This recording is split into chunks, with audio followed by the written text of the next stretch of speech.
What's going on, y'all? Welcome to episode 38 of the Half Price Concessions podcast. This week, our conversation features one of the best in the business when it comes to pit reporting and just announcing and supporting local racing in general, Mr. Derek Pernesiglio. Thank you so much to everybody in advance for subscribing to the Half Price Concessions podcast on Apple Podcasts, Spotify, TuneIn, Stitcher, YouTube, however you're listening. We sincerely appreciate you doing so. And also want to give a big thank you to our partners and supporters who help make this podcast possible. North Carolina 811 DIG and also our friends at Performance Center Racing Warehouse. Derek Pernesiglio is, if you've ever been to a race where you hear him pit reporting, I'm telling you, you are hearing one of the best in the business to do it. Derek has been reporting from the pits, announcing races for quite some time, still has the same energy that he had when he got started, and brings a certain level of professionalism that when you hear his voice, you know you're at a big-time racing event. But Derek's story covers more than just being a pit reporter. We talk about his own racing career, how his family and his personal life have been affected by the Covid-19 virus, and what's on the horizon for Derek. What are some things he's looking forward to? This is easily one of my favorite conversations that we've had on the podcast, and I'm so glad that Derek was able to carve out some time to talk to us. I hope you guys enjoy it. So stick around. We're going to take care of some business on the other side of this break. Episode 38 of the Half Price Concessions podcast with Derek Pernesiglio is coming up next. Planning on doing some digging in your yard?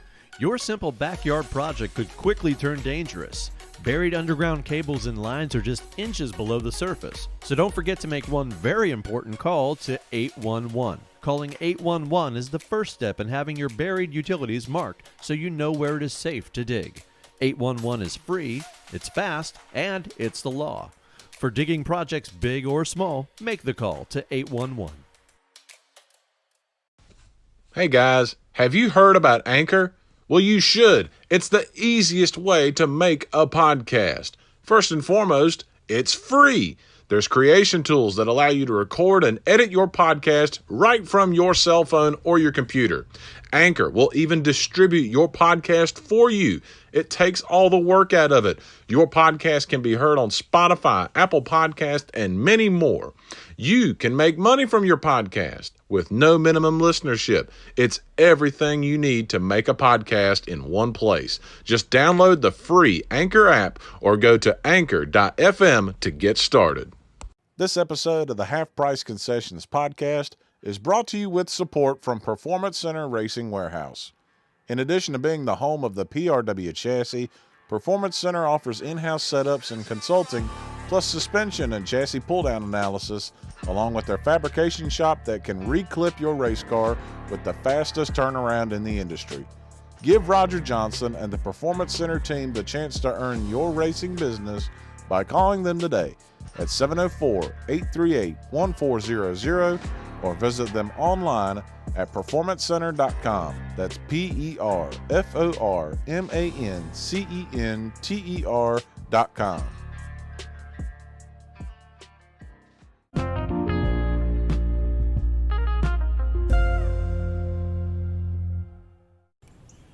Here on the Half Price Concessions podcast, and Derek Pernesiglio joins us.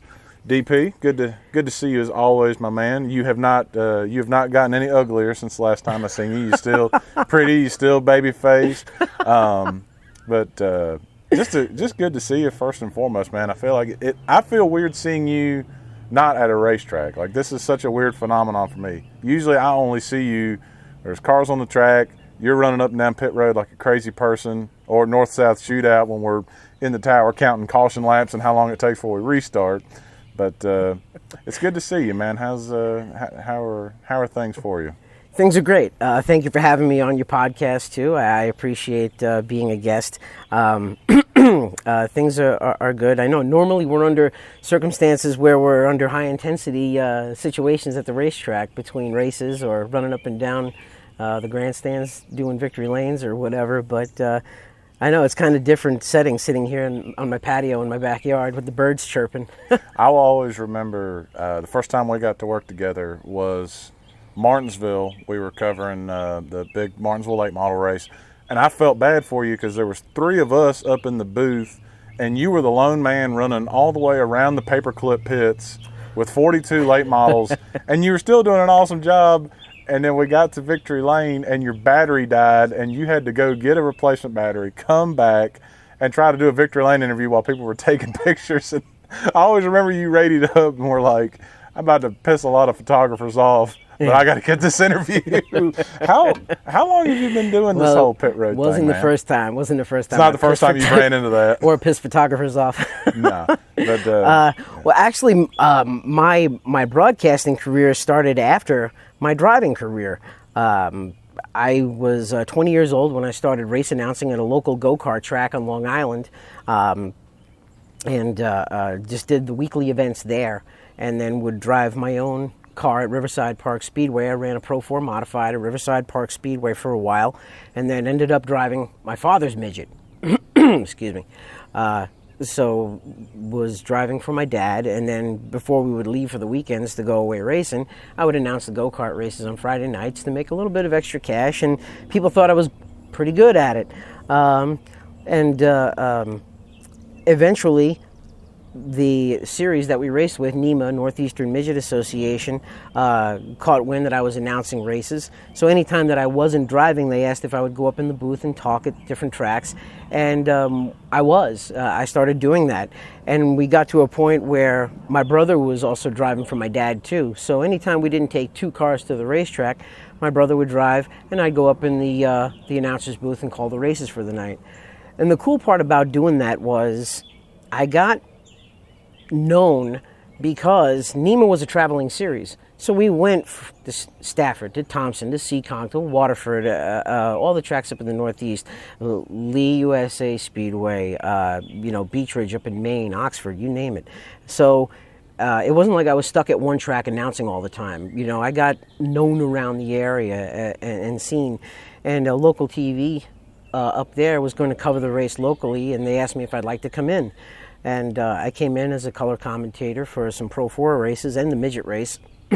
And people thought I did pretty good. And they said, you could make a living at this. So I kind of decided to maybe go back to college, or go to college. I had already graduated high school, but I was 8 years out of high school and decided to go to college for a degree in television and radio production. Went to New England Institute, and before I had graduated, actually a month before I graduated, was around World Series time at Thompson. Okay. And ran into Matt Dillner. He was up there shooting video, just hanging out and seeing a whole bunch of buddies. He was already living down south at the time with his brother Bob Dillner.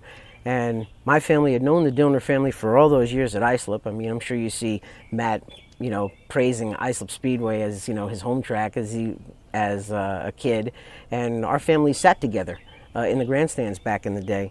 So we just got together and I told him what I was up to, and he asked me to show him some college videos of some of my work, and he was impressed with it. Talked to some people down here, Patty Wheeler actually from Wheeler Television, Humpy's daughter.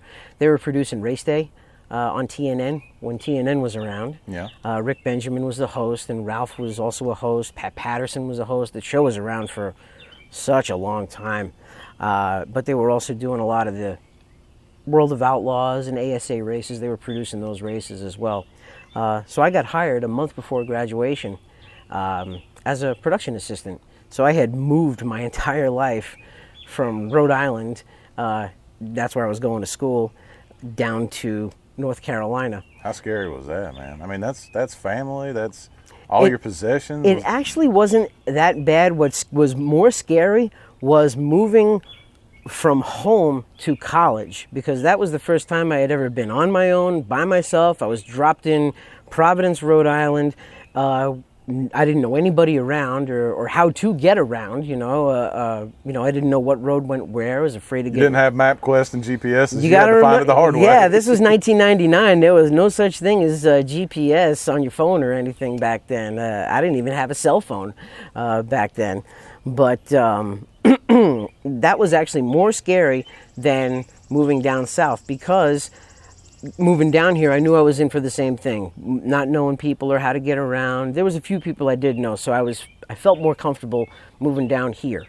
And here comes the interesting part, is that I packed up a Penske truck with my car on a tow dolly coming down here on February 18th, 2001.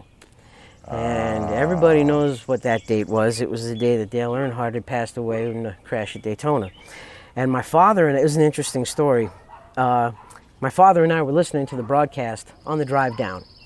And just listening to the race, and heard the incident at the end. And Michael Waltrip won the race, and Dale Jr. was second, and all that. And I was happy for Michael, who'd won the Daytona 500, and just listening to the interviews and everything. And I said to my dad, I said, Dad, one day, I said, I'm going to get to interview Richard Petty and Dale Earnhardt. Yeah. And he said, I hope so, kid.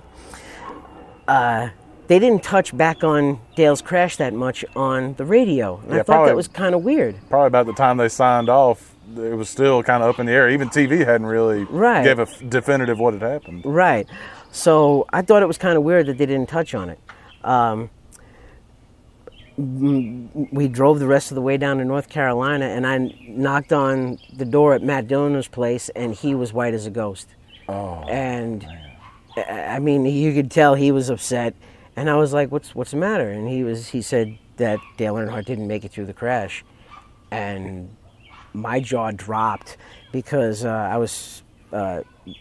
we had just gotten there, and then we had gotten this news.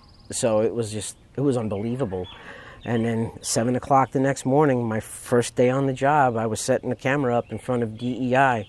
So that was my very first day on the job, was covering Dale Earnhardt's passing. No warm-up or nothing. No warm-up or nothing. You're getting thrown right in the fire. Yeah, I mean, we had gotten there very early in the morning, too, to shoot some stand-ups and a little bit of video out in front of DEI. And that was at, I would say, 7 a.m. By 9 o'clock, you couldn't move up and down the street. It was all those pictures that you see, the people standing there, the candles. I was standing there right in the middle of it. And the one thing that I'll take away from it that I remember the most was the silence. It was just cars going up and down the road, but it was silent. I mean, you heard some sniffling, some small chatter, but it was one of those things where the silence is deafening kind of moments. So I will always remember that. As part. Was there anyone that came out, or was that just fans coming, leaving displays and stuff, or was there any kind of definitive thing that came out of it, or anything? There were people parking to lay down flowers and pay their respects. I'm guessing that they had the idea that thousands of others did, was to come and lay down flowers and pay respects, or put a picture or a sign down. And the next thing you know, Route 3 was just backed up for miles. I do remember that. It was bumper to bumper, moving very slowly. Once in a while, you would get that rowdy fan that would jump out of the back of his truck, and he would scream, "Earnhardt forever!" And he was the only one. Yeah, everybody else was being. I do remember that there was a guy rolling past screaming "Earnhardt forever!" But that was my very, very first day on the job. I still get chills to this day just telling the story to people. Were you a big NASCAR fan growing up as a kid, or were you kind of more ensconced in your local racing scene and like the NEMA stuff? Oh no, I was a huge NASCAR fan as a kid. I mean, God, I remember as a little kid sitting on the floor in my living room watching that 1979 Daytona 500 with the fight after the checkered flag with Cale Yarborough and Bobby Allison and Donnie Allison. I remember sitting and watching the 1992 Hooters 500 where Alan Kowicki won, thinking, this is a huge moment in our sport. This was huge. An owner driver winning it by 1 point. You don't see that very often. A huge comeback too, because he had come back from previous races in the season to win the championship. So to see that in 1992, I thought that was like wild and special. Yeah. So I had been a huge fan of NASCAR racing, of all types of NASCAR racing over the years, because the guys that I had followed, unlike today, moved up the ranks. Yeah, they actually had a more of a chance to make it. Right. I mean, I grew up as a young kid watching Jimmy Spencer and Mike McLaughlin and Greg Sachs, and then here they are moving up to the Busch Series when it was then called the Busch Series, and then up into Cup. So I had those guys that I had known that I could follow, and you don't see that nowadays with a lot of the modern day Cup stars because they are so young and they haven't built up that local following or that local fan base before they moved on. Nowadays, you see a lot of young kids that race for one season at their local track. They win one race there, and then they're off in a series somewhere. Yeah. And that's what they do. Who were those kind of weekend warriors, local, regional guys that you saw? Because the area you're describing, just for me, sounds like modified heaven. So, like, who were some of those guys that you were seeing on a regular basis, even with your traveling? Oh, my God. Even with the traveling, we were getting to see guys like Freddie Harback, Steve Park, Bob Park, Wayne Anderson, all guys that won modified championship. Donnie Leah, too. I mean, he's closer into my age, but I did get to see him race at Riverhead. So Donnie Leah was some of those guys. And then when we went, up to Thompson or Stafford, Stafford was Teddy and Mike Christopher. You had Bob Potter, Moose Hewitt. You had the Bouchards. So it was definitely modified heaven. But besides the modifieds, I'm also a huge fan of the sport because my dad and my family, are from the open wheel ranks. We have been fielding midgets in NEMA for 41 years now. My dad celebrated his 40th anniversary as a car owner last year, but we had been in the NEMA midget ranks for years. So I'm also a huge open wheel, dirt, sprint, and midget guy. I mean, I got 3 dirt cars in the garage right now. So, 2 out of 3, we've wrecked a couple of them. The only thing I've ever had a problem with midgets is, as an announcer, I have a darn tough time with them because you have to memorize paint scheme. You basically, for me, I can't see the number. I got to just memorize the paint scheme or memorize your helmet scheme. But as far as pure racing goes, I mean, there's a reason the Chili Bowl only gets bigger every year, and why people seem to, now that they have more access to watch it, start gravitating toward not just World of Outlaws racing, but just dirt racing and midget racing in general. Brian Clausen comes to name. It's just a very exciting brand of racing because it seems like no one just runs off and just beats the living daylights out of everybody. Everybody's close, and like one mistake and you're getting past and you're back to 5th. Well, the equalizing factor, I like to say a lot of the times, is the dirt. If you're not used to it or you slip up, that's all it takes. I mean, you can have your setup be. That's the beauty part also about racing on dirt, is that it shows you who the drivers are, because you can have a car that's not running right and the right driver can run a line or run a groove that'll wheel that car around. Kyle Larson is a prime example of that. I've seen him take cars that don't handle and be able to run them in the corner or drive them a certain way where he can get it the rest of the way. He can make up the difference. And I think that's what's big about dirt racing too, is that it makes more of a driver out of you because in a way you're driving on ice, so it kind of shows you who can keep the car underneath him. And I think a lot of some of the best racers today, have come from dirt because of that. They have that feel in their backside. So that's one of the things that I definitely like about dirt racing. I ran pavement for most of my career. I only started running dirt in 2012. And I tell people it's like that old line from Star Wars. You have to unlearn everything that you've learned. Basically, everything you had in the tank before that, nothing crossed over. Right. I mean, there were times where I would go in and I'm like, the thing is pushing. And they're like, no, you're making it push. I'm like, well, how am I, making it push? You got to drive it in there. And it teaches you to build your nerve up, too, because I don't know if you've ever seen any type of racing at Millbridge. I mean, Millbridge is a small track, and we're racing cars there that have just 100 horsepower, but the power to weight ratio is incredible, and you have to have some nerve to put it up against the fence where you're racing only like a foot off the fence, because that's your margin for error. And after that, you're upside down, as it happened to me last year. I destroyed a new car, and it happens. It seems like also it makes those guys have to develop such quick reflexes. And I'm sure you can attest to that, because it's not like you got a whole lot of time to dodge something that happens in front of you. Not only does the passes happen quick, but the wrecks happen quick too. They do. One of the other things, too, that you have to remember is that it is also a little more of a chess match or a chess game in the sense that you only have a lap or two to figure out if this line works for you, and then you have to move around and find something. So that comes into effect. If you're banging wheels with somebody and the thing starts handling weird, now you got to find a new way to drive it or enter the corner or wheel it to nurse it along to keep on going. Noki Fenoro, who is a multi-time ARDC Midget champion, told me every time that I would go race on dirt, race the track. Don't race anyone else. Race the track. When you get faster, they'll come to you. It seemed like,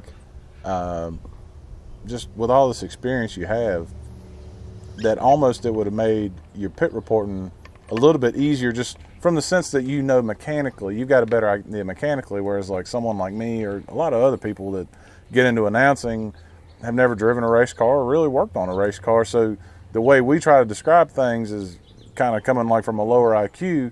How important do you think that was for you, just to have that knowledge that you had to help you be able to describe it better? I definitely think being a driver or being in that side of the sport has definitely helped. There's at times where you can anticipate something's going to happen. Things are really happening fast out there on the track, even when you're down on pit road. I mean, you can be looking at your notes, and next thing you know, you look up and 10 laps are gone. So having that experience of driving and also knowing scenarios that have popped up, it's so funny because the race kind of comes to you. It kind of slows down in a way because you can kind of anticipate where you're going to go and which crew chief you're going to talk to, and the questions that you can ask them, because you kind of see what's going on with the car. They're better on a longer run, they're not so good on a short run, you know, things like that. Asking them, you know, what are you going to do to be better for that longer run, or anything that may have come up that I've seen being behind the wheel of a car. So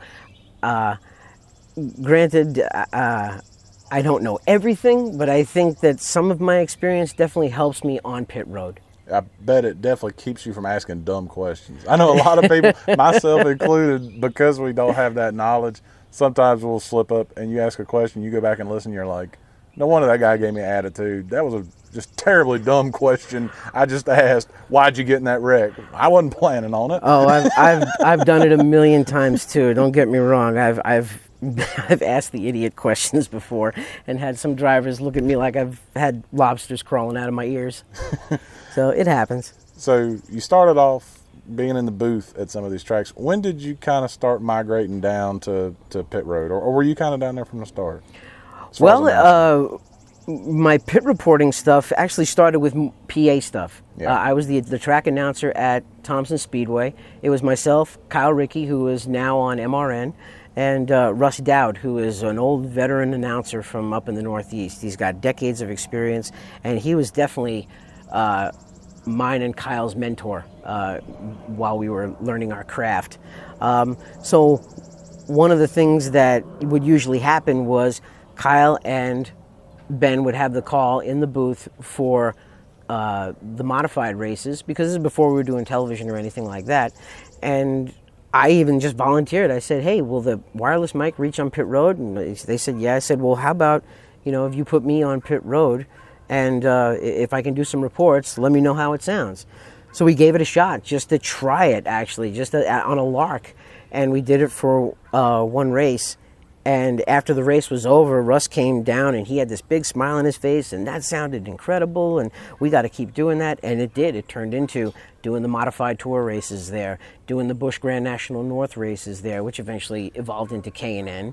So, which also helped me when I became the TV pit reporter for K&N, because there were a lot of guys in the NASCAR K&N Pro Series East that knew me from the Northeast days, and especially with the modifieds. I mean, there's guys that have known me since I was a little kid. So I definitely think that also helps, when they feel like it's one of your own. I've heard about some guys where it gets up to a certain level and you start getting like runners and people that can go get information and stuff. For you, I don't know if I've just missed it or what, but it seems like you've had to be like your own runner, your own producer, your own everything. Have I missed something, or have you kind of had to be your do everything? Well, that is kind of one of my duties on the ARCA East and the modified races. Not only am I the pit reporter for the TV broadcast, I'm also my own pit producer. So I'm talking with Tim in the truck on, who to keep an eye on. If I'm seeing somebody on the move, I'll radio to him and I'll tell him, hey, ISO the 99, he's coming up through the field, or I'm going to do a report on this guy, show this, or I'm in this guy's pit, get ready to go to this one.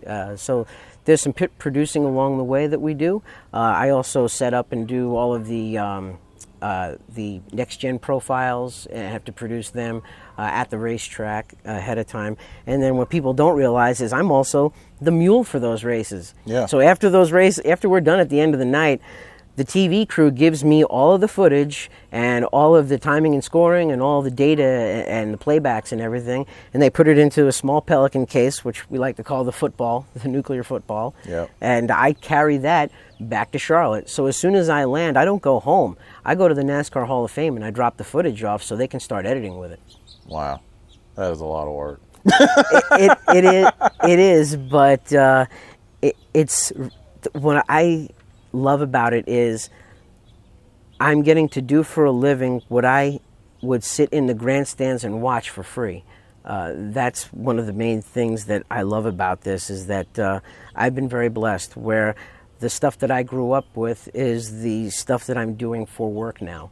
Yeah. So that's that old saying, when you love what you do, you never work a day in your life. Yeah. Granted, we work, but it's really rewarding what we do. And one of the things that I love is that we need to get this type of racing out there to the masses.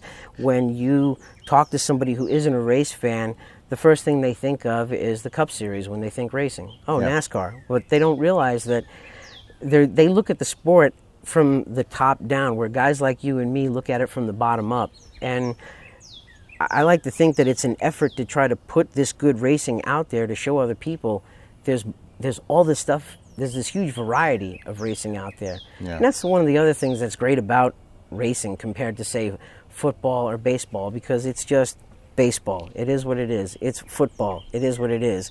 Racing, you have motorcycle racing, boat racing. You have different types of race cars, Indy cars, stock cars, sprints, midgets, super modifieds, dirt, pavement. I mean, there's such a variety to choose from for what you like and what you like as your thing. Yeah, I was about to say, I'm glad you said that, because I've tried to tell like some people that I know that don't know much about racing. I'm like, trust me, you could find something in your niche. Like if you're more horsepower driven and you're more on the mechanic side, maybe you might steer toward drag racing. If you want to watch rednecks going out there having fun, tearing things up, there's lawnmower racing. If you like tractors and seeing something with 5 motors on it, you can go watch tractor pulling or midget racing. And don't knock it. That lawnmower racing is fun to watch, too. Those guys are nuts, man. They're doing like 65, 70 miles an hour with no seatbelts or nothing, just a chest protector. So I've seen some of those lawnmower races firsthand. But yeah, the sport has been extremely good to me in the sense that it's been able to provide a living for me. It's also given me enough pocket change where I can have my own race car and play when the time allows. And the other great thing about the racers is this past couple of months, I'm sure, of course, my family being affected by the coronavirus, there were so many great race fans and people in the sport that reached out to me, helped out, were willing to extend a hand. You were one of them. I mean, heck, I just wanted to exercise a little bit, and you found a tractor tire for me that I can do some CrossFit in the backyard.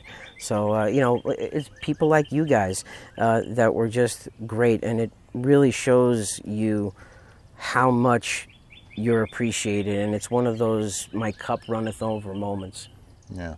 How tough was it for you you've started kind of getting back to some tracks, and I know you've got some things coming up. How tough has that been for you? Because of what you've been through, you've got a perspective on this thing that I know myself and a lot of other people just don't. A lot of us don't know anybody that's been affected by this like you have. So how tough has that been for you to make that decision?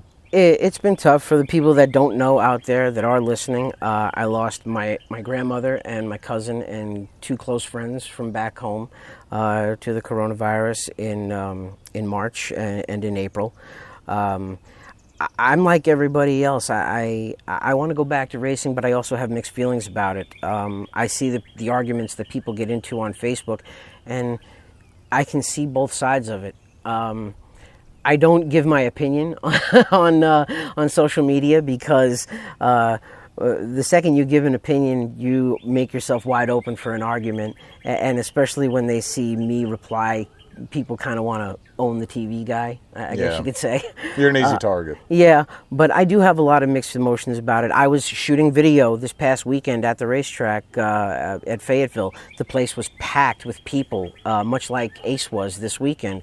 It didn't get as much publicity as Ace did, but I will be completely honest. I was shooting up in my perch, away from everyone. I had a mask on. I kept the mask on while I shot.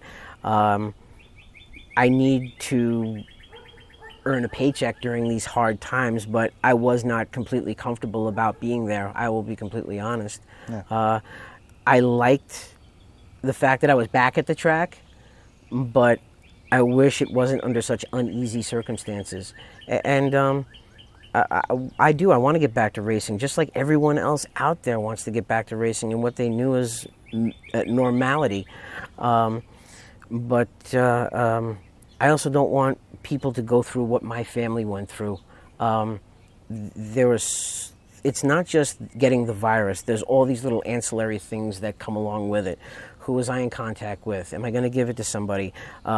When we found out some of my family members were positive and we were exposed to it, every day we would wake up with, is today the day we get symptoms? If we do, where do we go? Do I quarantine myself over at my mom's house and isolate because she's already in the hospital because she's already tested positive?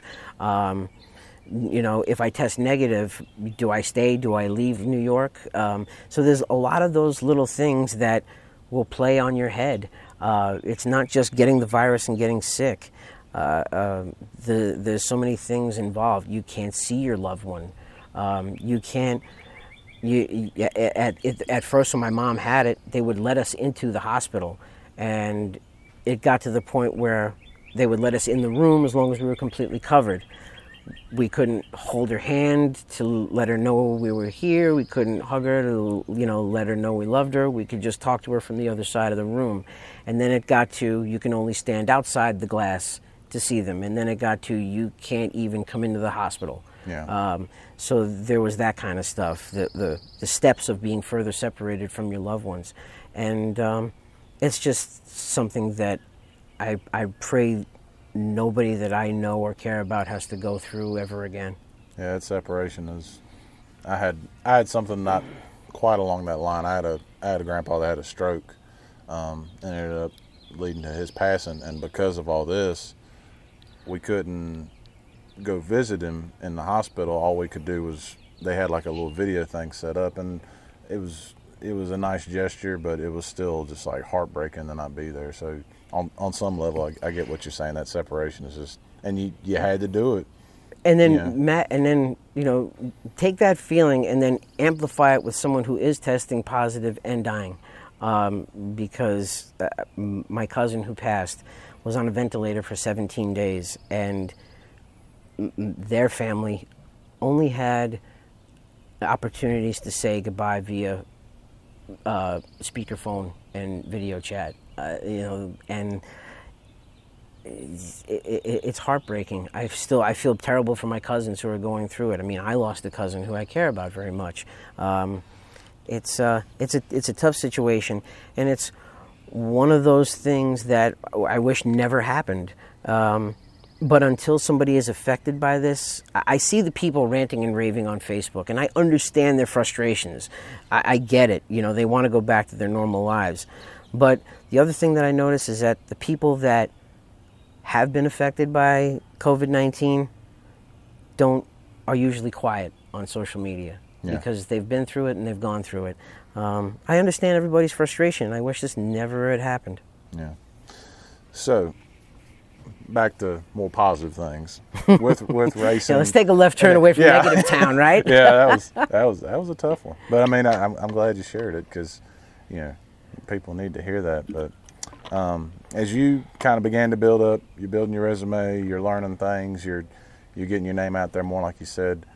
Has there been like a biggest moment for you so far to this point? Has there been a moment where you looked up and you're like, oh my God, like I'm doing blah blah blah race, like I'm actually here and I'm working it? Like has there been that moment for you? Or there have been actually a couple of those moments, some big moments in my career. One of the most recent ones was doing my first live ARCA race on MAV TV, because all of my stuff is tape delayed. It's something that we shoot on Saturday and we bring back and we cut it down to a 1 hour format. So you have that safety net of getting the chance to do another take. Which to me feels harder. I've heard a lot of media people say, and I did a voiceover once as well, the tape, the pre-recorded stuff is tougher because if it's live and you goof up, you just got to gather it back in and you just keep going. With that tape delay though, it's like, nope, I got to redo it. I made that mistake. And I've been there many times in the past too. And I've done 2 different types of pit reports in one pit stop. So I've touched on 2 different subjects in one pit stop. So there's some of the benefits of doing that. But I got a phone call from the folks at MAV TV to do my very first live race from Salem in 2018. It was one of their final races. Very first time being on pit road, and I think it was one of the times to just try me out or get a feel for me.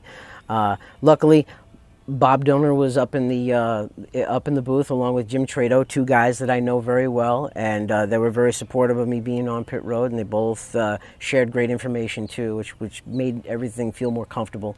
But that was like one of the big moments of my career, was that first live TV race that I did. Way different from doing tape delayed stuff because you're on. So that was a huge moment. But like getting to pit report some different races along the way were really cool. Like the Oswego Classic, a super modified race a couple of times. Putting NEMA on national television for the first time with their own show. That's one of the things that'll always be special to me because I grew up with the series and was their series announcer for years, and then years later getting to become a television producer / reporter, being able to bring a TV show, a national television show for NEMA on TV. I mean, we had seen USAC on TV for years. So there have definitely been some big moments. Reporting at IRP, for the first time. The place we never should have left in the first place. When Thursday Night Thunder ruled the world, I used to sit every week with my dad watching those races from IRP, thinking, wow, what an awesome place to be. And then last year, being able to report on TV there for the first time, I looked around and said, damn, if we aren't here. Yep. That was pretty cool. But yeah, there have been a lot of really great moments along the way. Putting Outlaw Karts on TV for the first time. That's starting to get a lot bigger now. It's definitely starting to get a lot bigger. I mean, when I first drove them back in 2012 for the first time, I was like, I got to show these to people. And I just started posting on social media and shooting video at Millbridge, showing what they were all about. And then eventually getting hooked up with Speed Sport. Myself and Ralph Shaheen and Jim Roller went over and talked to the Burnett's, and we came up with the very first Speed Sport Challenge. It's the Speed 51 Open now, but the first 2 were the Speed Sport Challenge. And to have that bragging right of putting Outlaw Kart Racing on national TV for the first time was pretty cool because they are so cool. I mean, you go to those races, you swear you're at a sprint car race. Oh yeah, that's the way I felt when I went to that. I think the first time I saw them in person was the Clash at the Creek down there at Mountain Creek, and I got to be honest, first time going there, I was sitting there like, I don't know where in God's name I am.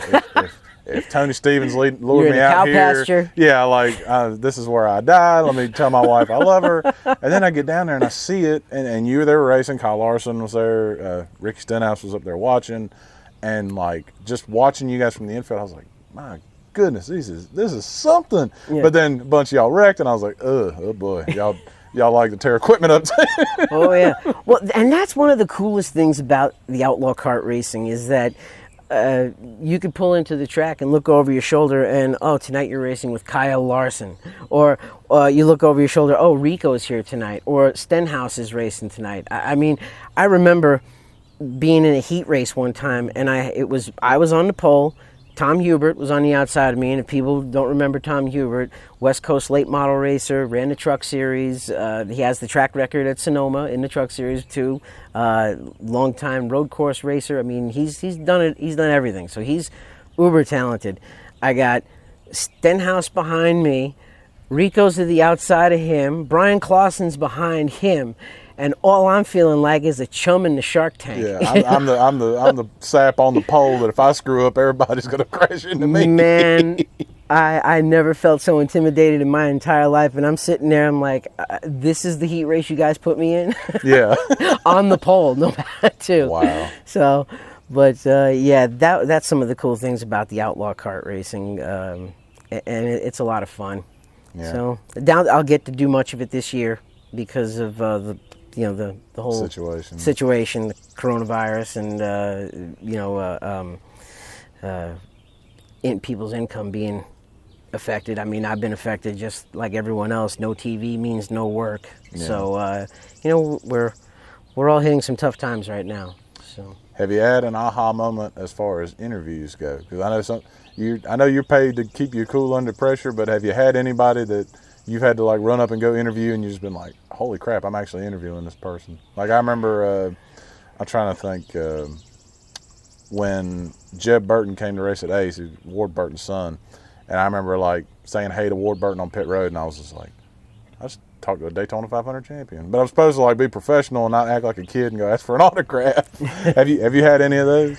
I have had a couple of those moments here and there. I try not to do the whole starstruck thing. When Kevin Swindell started racing in K&N East, Sammy Swindell would come to all the races, and growing up watching Sammy, you talk to him and say hello to him. But believe it or not, the more aha moments I get, or the whoa moments, is the people in the sport that I have a ton of respect for and who are well known, that will see me and go, hey, Derek, like Carl Edwards. Like, you know my name? Yeah, exactly. Yeah, like Carl Edwards, he saw me. Martin Truex. I mean, I'm name dropping here, obviously, but like Kyle Larson.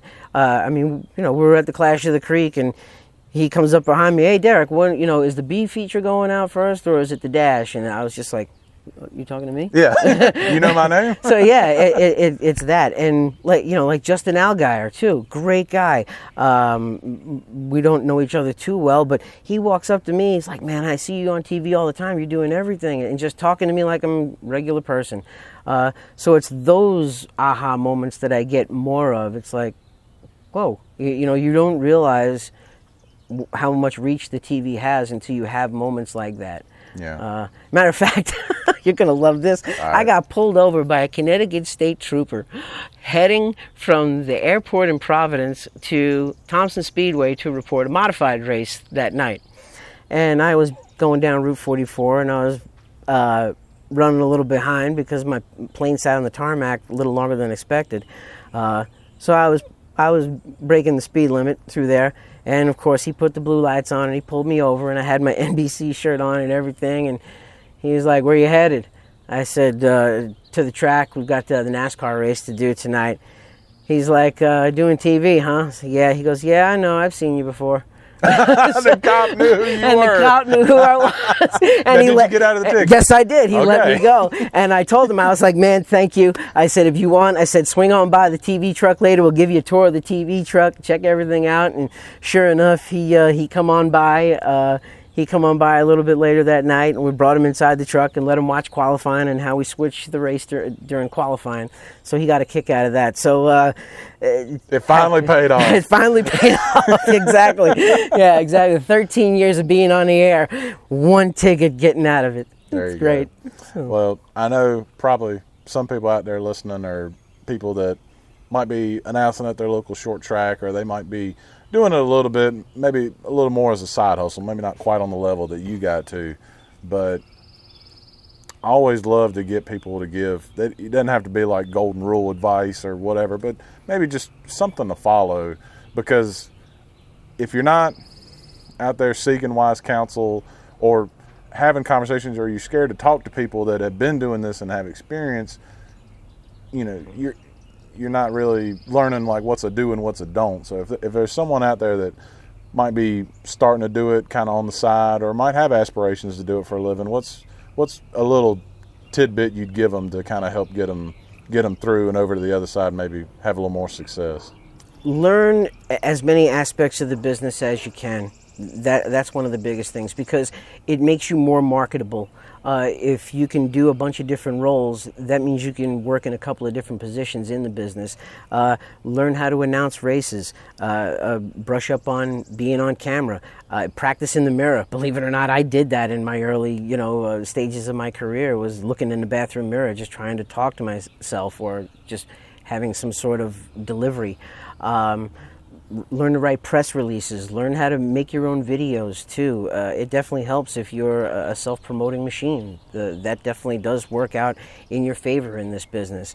So that is one of the biggest pieces of advice I can give people, is learn as many aspects of the business as you can, because it will just make you more marketable. If a team needs a PR person, if another team needs a video content creator, if you know how to do that stuff, more power to you. Learn Photoshop, learn how to do those video editing programs. Those are the tools that will help you get to where you want to be. Yeah, don't be a one-trick pony. That's along the lines of what I've told a lot of young people, is please do not be a one-trick pony, because you're going to have to be able to do a lot more than just talk on a microphone. Knowledge is power. The more you know, and that was one of the things that Russ Dowd, my old mentor from Thompson Speedway, he said that they can't take away what you've got up here. Whatever you learn up here can never ever be taken away from you. You learn how to do something, you do it, it can never be taken away. You can do that function or that job again. Yeah. You've learned it. You know how to do it. So that was another thing that he instilled in me. But yeah, that's the biggest thing, especially in racing, because there's so many aspects of it, between the media coverage of it, or working for a team, or managing a team. If you want to be a crew chief, learning the mechanics of it. But yeah, learn as much as you can. It will only help you. Growing up in a racing family, being around it since I was 4 years old, and I'm sure I speak for a lot of other of your listeners out there that have been in a similar situation, that have grown up in a racing family. You can't buy that type of education. You have to live it. Yeah, absolutely.